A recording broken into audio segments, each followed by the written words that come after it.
Adlaw mga kaigsunan ko diha kang Kristo. So kitang tanan na atay tinguha, na atay gusto mahitabo sa tagsa-tagsa nato ka kinabuhi. Gusto kaayo ta og blessings, gusto tag kaayuhan o unsa man mahupay ang atong mga balatian emotionally, physically, healing sa ato ang physical, natay gustong panganduyon. O even man kalinaw, no, pinaka-importante sa usa ka kinabuhi sa tawo nga adunay kalinaw, kay ang kalinaw di na siya mabayrag sa lapi kay igsuunan. So usa karon ako maghatag og dasig diha kaninyo agi o inigsuon nga pagdasig, hallelujah. Unsaon man nato na makabuot ang maong panalangin, blessing. Matawag gyapon na siya blessing kay dili na nato siya mapalit ang kalinaw. Dili nato na pwede mabayran og sapi, no, sa lapi ang kalinaw ug ang kaayuhan sa atong kinabuhi. Kundi only Jesus Christ ra gyud ang pwedeng muhatag nimo ni ana. So like Abraham, kinsay nakaila ni Abraham? Di ba si Abraham tigulang na og iyang asawa tigulang na pug kaayo? Di ba gisaaran sila sa Dios og anak?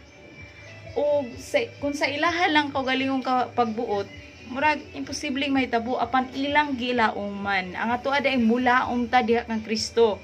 Have faith to God. Mo na sa dihang nilaom sila ilang gisaligan ang saad sa Dios natuman nahitabo nga sila nagkaroon og anak. Amen. Busa wala usab imposible diha kanimo kung dugay ra ka nga nangandoy og kaayuhan, kalinaw, kalipay sa imong pamilya panaghiusa.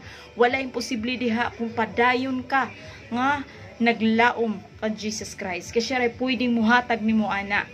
Ikaduha, Deuteronomy 28:2 na diha, obey the word of God.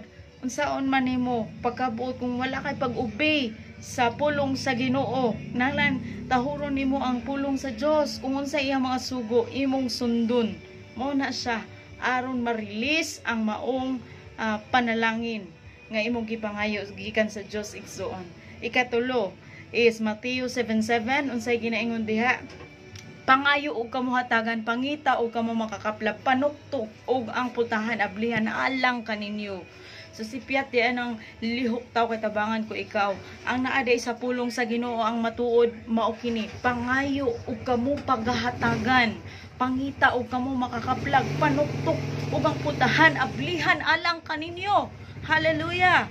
Sa busa igsoon, ayaw po pakawalas paglaom, padayon diya sa imong pagtuo, ayaw paglurang hangtod nga makabuot nimo ang maong imong pangandoy